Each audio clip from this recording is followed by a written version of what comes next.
Love lives here. So here at Centers for Spiritual Living Worldwide, we are working with a theme this year, the 2021 theme this year. I'm like, what year is it right now? The 2021 theme of Timeless Wisdom, Evolutionary Vision. And this month we are working with the overall theme of A Soul's Call, or the Soul's Call. Today, we are looking at the topic of pushed by pain. Pushed by pain. Gary gave me a all right. And Bill got a all right. So, what are we in for? We're actually going to talk about something that sometimes we don't want to talk about. How's that? Pushed by pain. So when our founder, Ernest Holmes, was asked about pain, why is there pain? Why is there suffering? Why is there tragedy? His response was, there could be no other way. It couldn't be any other way. Because the pain and the tragedy or the suffering, that is part of the individualized experience, the individualized expression that each one of us has the opportunity here, that we are not, Stepford wives or automatons just walking through, that in order to be individualized, we must have free will and we must have our own experiences, if you will. And if we are to have experiences, if we are to change, if we are to grow, then sometimes those experiences are not always the most pleasant. They're not always the most comfortable. They're painful. If you think about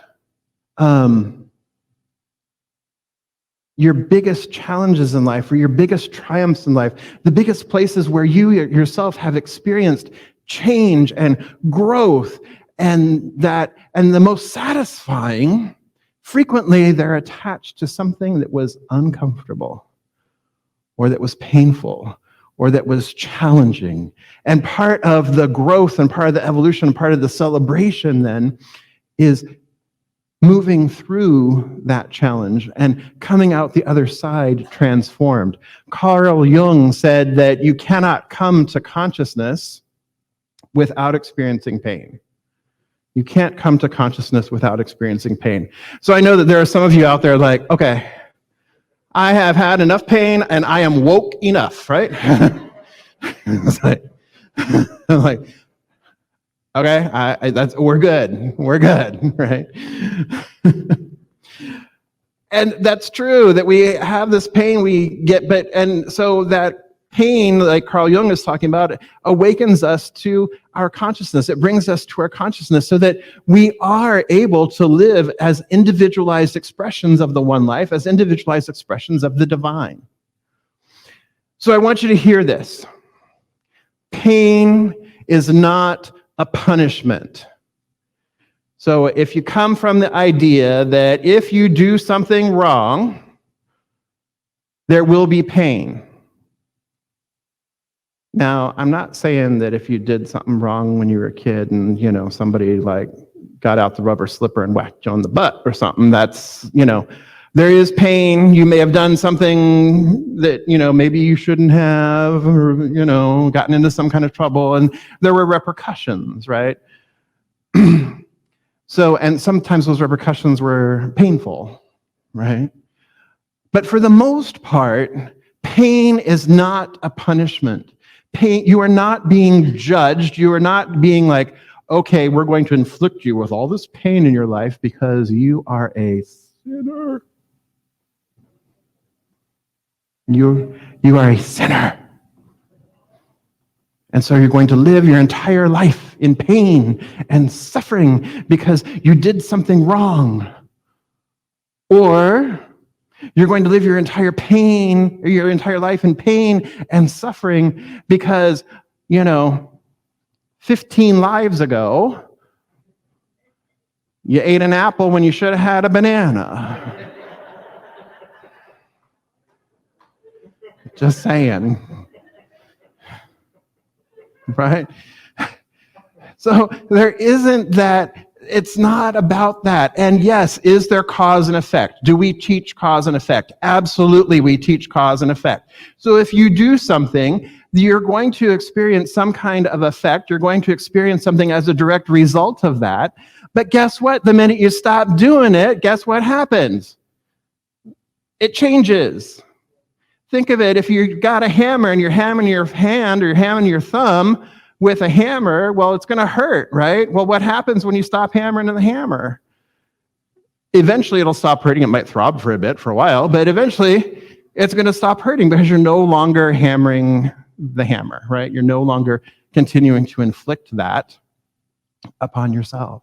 So if we think of pain in that sense, or cause and effect in that sense, then when we stop doing A, we stop experiencing the effects of said A, right? And if we start doing something different than A, then we experience something different. So this is basic cause and effect. This is really the roots of what it is that we teach here at Centers for Spiritual Living. When we stop believing in something, or stop believing and stop behaving in a certain way, and we believe in something different, and we change our beliefs, and we change our behaviors to follow those beliefs based on our values, then what we experience, therefore, has to be different.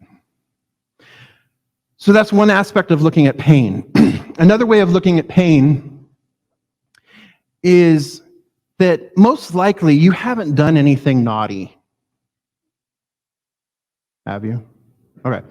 Most likely you haven't done anything naughty. Most likely what it is there is something within you that is wanting to change. There is something within you that is wanting to grow. There is something within you that is being called forth. And you have set a clear intention that, you know what? I'm going to do something differently. I'm going to live my life differently. I'm going to set this intention to experience something different in my world. And what comes with that then, when we do that, is everything that's unlike that thing has an opportunity to come and say, hey, I'm here. Remember me? You want to change? Then you get to look at what's here in front of you. You get to experience the change. You get to remember that there's transformation here, that there's transformation occurring, that there is change occurring. But it doesn't always come without being tested.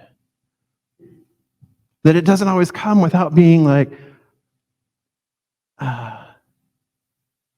seduced into staying where you were. In the old mindset, because the old mindset is comfortable. Right? The pain can sometimes just be comfortable because that's what we know. And what's on the other side of pain is transformation. Well, I don't know that I want to transform. I don't know that I want to change, because what is life going to look like if I change, if I transform? Right? But there is something within you that's calling you deeper, calling you to a greater, fuller expression of yourself that is going to shine through you, shine as you, and it is continuing to call you. But until you can hear it calling you, until you can hear the high vision calling you and pulling you, the pain is there to push you away from that which has been and push you toward that which you are becoming, that which you are wanting to experience, that which you are choosing to live, that which you are choosing to be. So the pain pushes, and we are pushed by pain until we are pulled by vision, until we are pulled toward. So you've got this pushing by pain, right? Until we are being pulled by vision. When the vision is like, hey, Maria, I see you. Come on. Come to the vision, the high idea, the high purpose of your life, right? Until such a time, it's like, the pain is continuing to push us. So the pain is actually there, I would say possibly as, a teacher. If we're willing to look at it, if we're willing to see it that way. I got to put these on for a second, sorry. So what lies beyond the pain is the transformation. And so the pain consciously redirects our path. The pain invites us to revisit our purpose. The pain invites us to think about, why am I here? What am I doing? What is my real purpose here? Have I lost my way somewhere on the path? Let me get back on it. Let me step back onto the path that I've been walking. And so then the pain becomes the pathway. The pain itself becomes the pathway. And so we are spiritual beings, yes? And we are spiritual beings having a spiritual experience, yes? And we are spiritual beings having a spiritual experience in human form, right? We are human form, but we are spiritual beings taking this human form, right? So we are called as spiritual beings to develop the capacity to hold the pain while at the same time noticing our impulse to want to bypass it. To noticing our impulse to like, oh, no. Let me just say a few mantras. Let me just pray this away. Okay. It's all good. It's all God. It's all good. It's all God. It's all good. It's all God. I'm feeling better. Wham.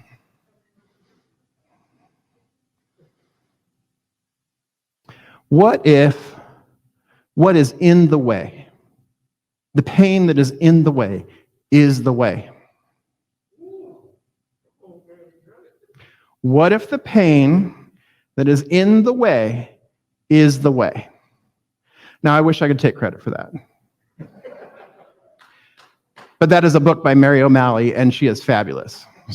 But what if what's in the way is the way? So this is an opportunity then to be present with what is. To take a moment to be curious about what is. A couple of weeks ago, we talked about curiosity, right?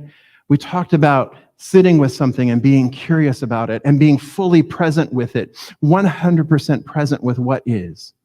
Because the only moment that is the now moment, right? So the only moment that is the now moment. So when we take a moment and we recognize the now moment, and we recognize the presence of the now moment, we recognize that there's perfection in that now moment.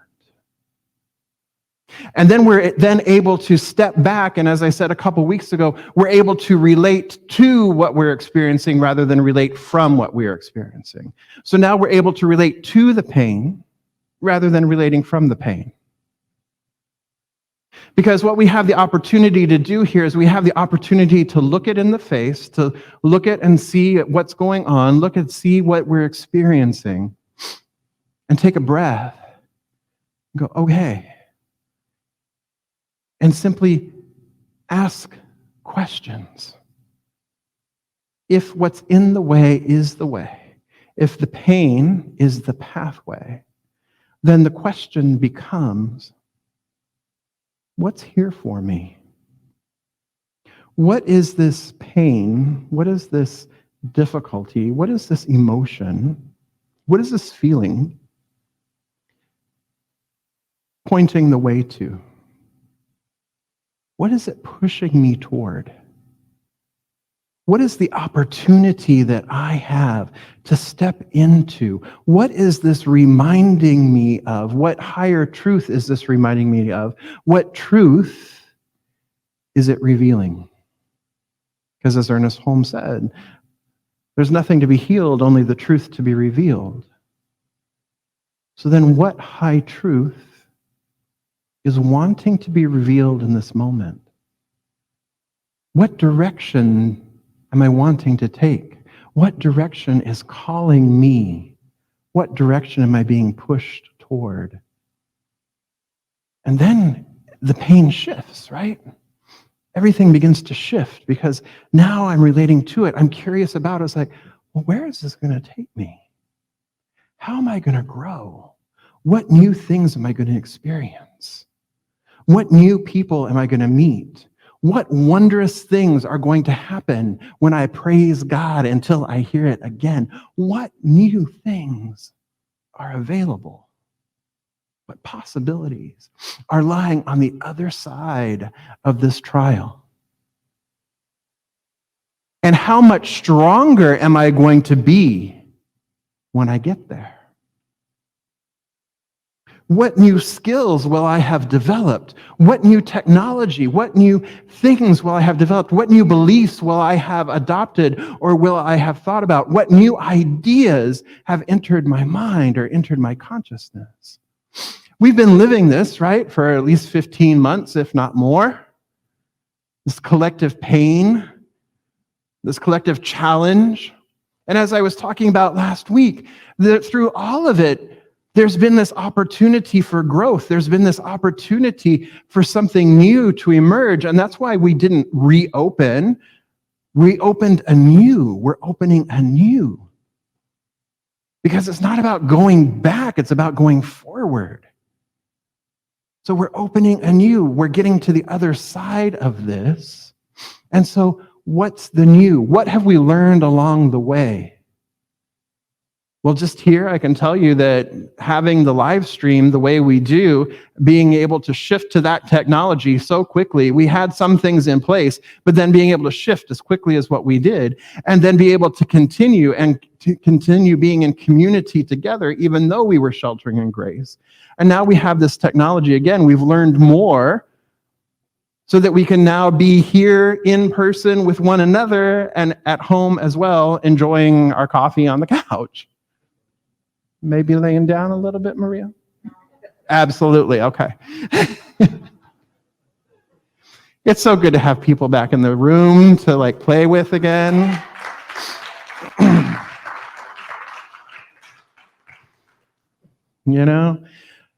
So we have this opportunity. We have this opportunity as a society. We've been in pain for a long time, and it did not just start 15 months ago. We've been in pain for a long, long time. And what does this pain offer us? What's on the other side? When we stop and take a moment and respond to it, take a moment to react to it, to respond to it, then reacting from it. What awaits us collectively? What awaits our collective consciousness as a nation and as a people and as a planet when we wake up and see that we are each other's brother and sister, that we are siblings, that we are one, and we're moving forward? What possibilities are on the other side of this pain? And we have the opportunity, my beloveds, is that we have to do the work within first. The change starts here. Gandhi said, be the change you want to see in the world. Michael Jackson talked about singing to the man in the mirror, right? Starts with him, starts with me, right? It starts here, but each one of us willing to say, okay, pain, not bring it on, okay, pain, I see you, I hear you, I recognize you, I support your intentions with love, but it doesn't have to continue to be this way. Right? I support your intentions with love, right, Jamel? It's I support your intentions with love. Because the pain is showing up to show us a new way, to show us something different, to show us where we may have gotten off the path. So the pain is actually a friend. The pain is actually a teacher. So yeah, pain, I support your intention with love, but it does not have to be this way anymore. I hear you. I see you. I agree with you. And I support your intention with love. And it doesn't have to be this way anymore. Does not have to be this way anymore. Khalil Gibran says about pain, your pain is the breaking of the shell that encloses your understanding. Your pain is the breaking of the shell that encloses your understanding. Then he goes on to say, it is the bitter potion of the inner physician healing your sick self.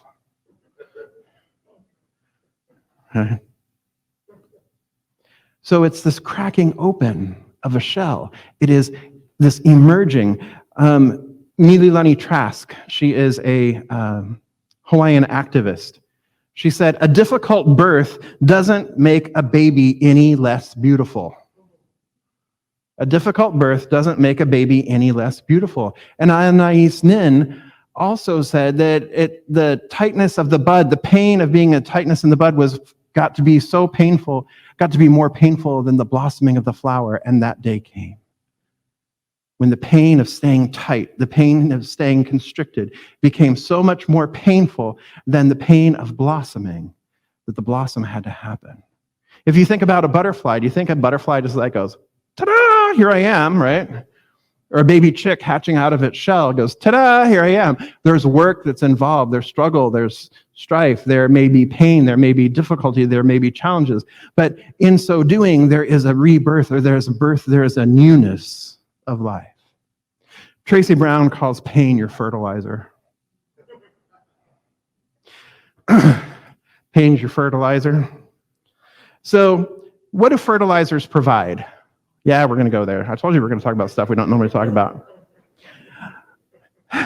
What does fertilizer usually provide? It provides essential nutrients for growth and development, right? It provides those nutritious, essential nutrients for your development and your growth. All right. So where's the fertilizer in your life providing you some essential elements? Right? Where's that fertilizer wanting to say, hey, I got some essential elements for you? Right? There's the story of the young boy who was ushered, he was like, I'm going to give you this great big present. And they were playing a joke on him that they were going to give him a great big present. And he goes and he says, here you go, ta-da, here's your present. And it's a room full of fertilizer, right? Horse fertilizer. It's a room full. And instead of the boy getting upset or mad, the boy goes, yay! And he starts digging. And the people who were playing the joke on him thought, well, why are you digging? What is going on? And he's like, well, there's got to be a pony in here somewhere with all that. Right? So when life is handing you fertilizer, know that there is a pony on the other side. And sometimes it's a glorious rainbow pony with a unicorn horn, right? But there is a pony on the other side if we remember to okay, trust and know that this too is for me. The universe is conspiring for me. And though I may not be able to see it right now, though I may be being pushed by pain, I may be deep, knee deep, waist deep, neck deep, eye deep in muck, in fertilizer, that there is a pony. There is a vision that's calling me forward. And the minute I see the vision that is pulling me forward, then the pain stops having to push me. Because I've said yes to it, I'm willing to step into it. I'm willing to take the very next step. And so, this week, my beloveds, I invite you to compost the experiences of your life and allow them to fertilize your life. We don't have to be pushed by pain. Remember, I see you, I hear you, I agree with you, and I support your intention with love, but does not have to be painful anymore. Amen? All right, so let's pray.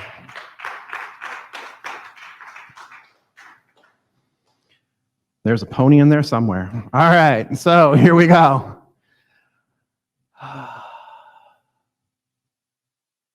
I know that right here practitioners and core council members, practitioners, if you would please go ahead and stand up. I know where our core council members are. So practitioners, if you would please go ahead and stand up. Ministers, practitioners, and yes, Amber, that is you too. July 3rd, it's almost here.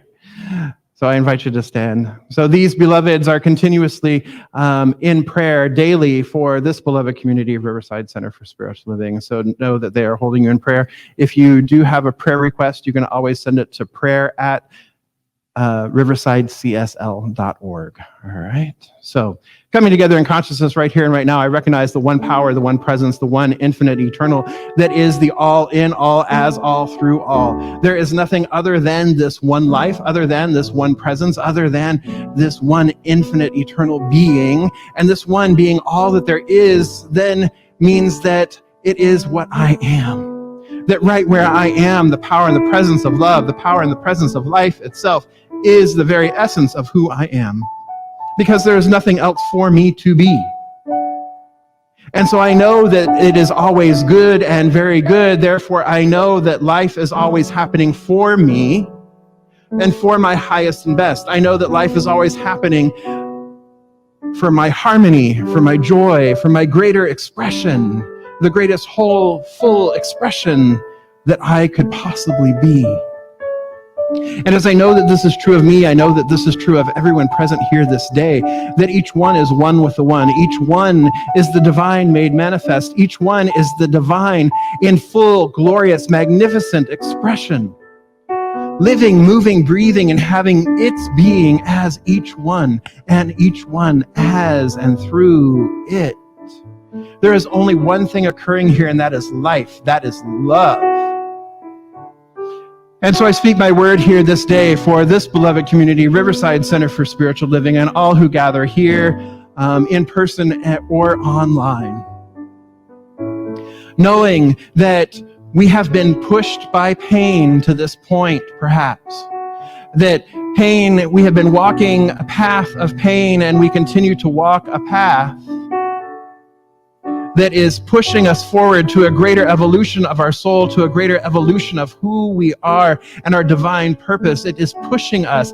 And yet at the same time, there is a vision that is pulling us. There is a vision that is calling us. And so we say yes to the vision. We give thanks for the pain. We give thanks for the push. We give thanks for the nudge, for the jab in the side with the elbow, for the 2x4. We give thanks for that. And we say we do not need to experience that any longer. There is another way.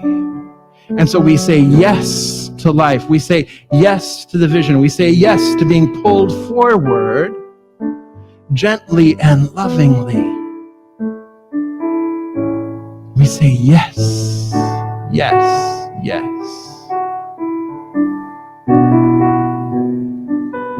And so I release this word now, giving thanks for it, giving thanks for life itself, giving thanks for all of the experience that has brought us to this point, giving thanks for all of the love, that this is actually love that's showing up, that is molding us, that is showing us, that is pushing us. Giving thanks for that love of the universe supporting, of the divine supporting us. And I give thanks for the way that has been revealed, for a new way, a new pathway, for a revelation, for an awakening in our consciousness. And so I release the pain. I release the suffering. I release the tragedy, the story. And I release the word into divine law, knowing that it is fulfilled now and always. I let it be, and so it is.